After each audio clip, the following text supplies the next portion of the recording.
Thanks for the updates రవ్వరిమా. ఇక పల్నాడు జిల్లా వినుకొండ నియోజకవర్గం న్యూజిలాండ్ల మండలంలో ఉద్రిక్త పరిస్థితులు నెలకొన్నాయి. వైఎస్ఆర్సీపీ పార్టీ చేపట్టిన రిలే నిరాహార దీక్ష శిబిరం వద్దకు టీడీపీ శ్రేణులు చేరుకోవడంతో అక్కడ పరిస్థితి కాస్త ఉద్రిక్తకరంగా మారింది. దీక్షలో పాల్గొనేందుకు వచ్చిన మాజీ ఎమ్మెల్యే బొల్ల బ్రహ్మనాయుడు వాహనాన్ని కూటమి నేతలంతా అడ్డుకున్నారు. దీక్ష శిబిరాన్ని వెంటనే తొలగించాలి అంటూ టీడీపీ శ్రేణులు ఒకవైపు నినాదాలు చేశారు. ఎలాంటి అవాంఛనీయ సంఘటనలు జరగకుండా పోలీసులు భారీగా మోహరించారు. లా అండ్ ఆర్డర్ సమస్య తలెత్తే అవకాశం ఉందని దీక్షా శిబిరాన్ని తొలగించాలని పోలీసులు కూడా సూచించడం జరిగింది. అయితే మాజీ ఎమ్మెల్యే బొల్ల బ్రహ్మనాయుడు దీక్ష శిబిరంలోనే ఇంకా ఉన్నారు. ఇదే అంశానికి సంబంధించి మరిన్ని అప్డేట్స్ అందించడానికి పల్నాడు నుండి మా కరెస్పాండెంట్ రవికృష్ణ ఉన్నారు. Ravikrishna, over to you.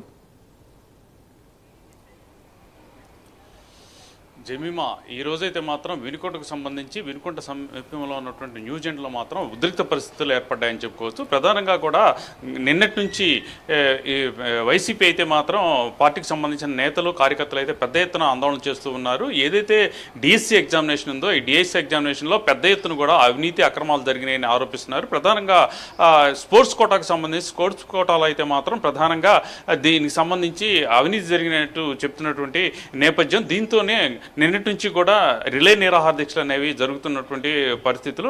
ఈరోజు జరిగేటువంటి రిలే నిరాహార దీక్షలు ఏవైతే ఉన్నాయో ఆ నిరాహార దీక్షలకు సంబంధించి ప్రధానంగా కూడా న్యూజిలాండ్లో వినుకొండకు సంబంధించి న్యూజిలాండ్లో జరుగుతున్నటువంటి సందర్భంలో అక్కడికి పెద్ద ఎత్తున కూడా వైసీపీకి సంబంధించినటువంటి శ్రేణులు అయితే అక్కడ నిరాహార దీక్ష కొనసాగిస్తున్నటువంటి నేపథ్యం. దాంతో ఒక్కసారిగా కూడా టీడీపీకి సంబంధించినటువంటి నాయకులు కార్యకర్తలు పెద్ద ఎత్తున అక్కడికి రావడం అనేది జరిగింది. ప్రధానంగా ఏదైతే ఈ డిఎస్సి ఎగ్జామినేషన్కి సంబంధించి వైసీపీకి సంబంధించినటువంటి ఈ ఎమ్మెల్సీ ఈ హైకోర్టును ఆశ్రయించినప్పటికీ కూడా ఆ డిఎస్సి ఎగ్జామినేషన్లో ఎటువంటి అక్రమాలు జరిగినాయని చెప్పి బాధితులు ఎవరు రాకుండా మీరు మాత్రమే ఎందుకు వస్తున్నారు, రాజకీయ కారణాలతో వస్తున్నారు అని హైకోర్టు కూడా చెప్పినటువంటి నేపథ్యం. దీంతో డిఎస్సికి సంబంధించినటువంటి ఏదైతే ఎగ్జామినేషన్స్ ఉందో ఎగ్జామినేషన్స్కి సంబంధించి అక్రమాలు జరిగినాయి అంటూ గత 10 రోజుల నుంచి కూడా వైసీపీ అయితే మాత్రం పెద్ద ఎత్తున ఆందోళన చేపట్టినటువంటి నేపథ్యం. నిన్నటి నుంచి రిలే నిరాహార చేస్తున్నారు. ఈరోజు రెండో రోజు.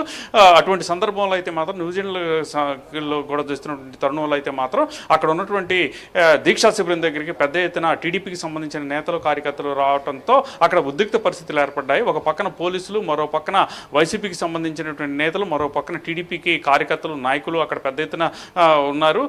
దీనికి సంబంధించి ప్రధానంగా వాళ్ళు డిమాండ్ ఏంటంటే అక్కడ పర్మిషన్ లేకుండా ఎలా చేస్తారు, అక్కడ రోడ్డు మీద ప్రజలకు చాలా ఇబ్బందికరంగా ఉంటున్నటువంటి నేపథ్యంలో ఇక్కడ ఎలా చేస్తారని చెప్పి టీడీపీకి సంబంధించిన నేతలు అయితే అక్కడికి రావటం, దాన్ని వాళ్ళని అడ్డుకునేందుకు వైసీపీ నేతలు ప్రయత్నించిన సందర్భంలో అయితే మాత్రం మధ్యలో పోలీసులు అయితే జోక్యం చేసుకుని శాంతి భద్రతలు అదుపు తప్పకుండా చూసుకున్నటువంటి పరిస్థితులు అయితే ఏర్పడ్డాయి. అయితే అదే సందర్భంలో కూడా మాజీ ఎమ్మెల్యే అయినటువంటి బొల్ల బ్రహ్మనాయుడు అక్కడికి రావటం, అక్కడికి వచ్చినటువంటి సందర్భంలో ఆయన వాహనాన్ని అక్కడికి శిబిరం దగ్గరికి అనుమతించకపోవడంతో అక్కడ ఉద్రిక్త పరిస్థితులు ఏర్పడ్డాయని చెప్పుకోవచ్చు. అయితే తాను మాత్రం ఖచ్చితంగా కూడా ఆ శిబిరం దగ్గరికి వెళ్తానని శిబిరం దగ్గరికి వెళ్ళి భీష్మించి కూర్చున్నటువంటి సందర్భం. అయితే పోలీసులు అయితే మాత్రం అక్కడ పర్మిషన్ లేదు కాబట్టి మీరు ఉండటానికి వీల్లేదని చెప్పి అక్కడ శిబిరాన్ని కూడా తొలగించడం కూడా జరిగింది. ఇదే విధంగా కూడా ఇక ఈ ఏదైతే ఈ చిలకలూరుపేటకి సంబంధించి చిలకలూరుపేటలో ఎడ్లపాడులో కూడా ఇటువంటి సంఘటన చోటు చేసుకుందో. ఉదయం అయితే మాత్రం ఎడ్లపాడుకి సంబంధించి ఎడ్లపాడులో